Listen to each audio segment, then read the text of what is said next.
భారతదేశంలో శక్తి పీఠాలలో ఒకటి అయిన పవిత్రమైన కాళికామాత ఆలయం గురించి ఇప్పుడు తెలుసుకుందాం. ఈ ఆలయం పశ్చిమ బెంగాల్ రాష్ట్రంలోని కోల్కతా నగరంలో ఉన్న ప్రసిద్ధ కాళీఘాట్ కాళికామాత ఆలయం. ఈ ఆలయం కోల్కతా నగరంలో ఆది గంగ నది తీరంలో ఉంది. భారతదేశంలోని 51 శక్తి పీఠాలలో ఇది ఒకటి అని భక్తులు విశ్వసిస్తారు. పురాణాల ప్రకారం సతీదేవి శరీర భాగాలు భూమిపై పడినప్పుడు ఆమె కుడిపాదం వేళ్లు ఈ ప్రాంతంలో పడ్డాయని చెబుతారు. ప్రస్తుత ఆలయ నిర్మాణాన్ని భక్తుడు సంతోష్ రాయ్ చౌధురి 1798 సంవత్సరంలో ప్రారంభించారు. ఆ తరువాత ఆయన కుటుంబ సభ్యులు ఈ ఆలయ నిర్మాణాన్ని పూర్తి చేశారు.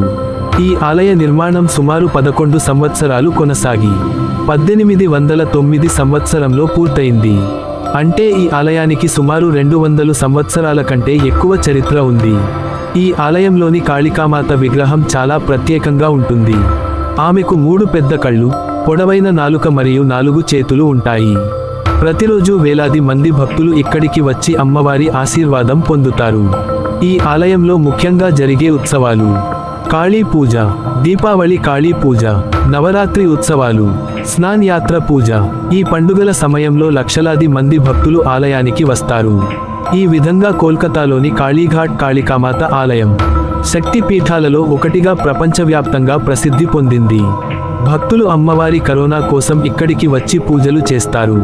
ఈ వీడియో నచ్చినట్లయితే లైక్ చేసి, షేర్ చేసి, ఈ వీడియోపై మీ అభిప్రాయాలను కామెంట్ రూపంలో మాకు తెలియజేయండి. అలాగే ప్రతిరోజు మేము అందించే పురాతన ఆలయాల గురించి తెలుసుకోవాలి అంటే మన ఛానల్ను సబ్స్క్రైబ్ చేసుకోండి. రేపు మరో పురాతనాలయంతో మళ్ళీ కలుద్దాం. అంతవరకు కాళీ మాతకి జై.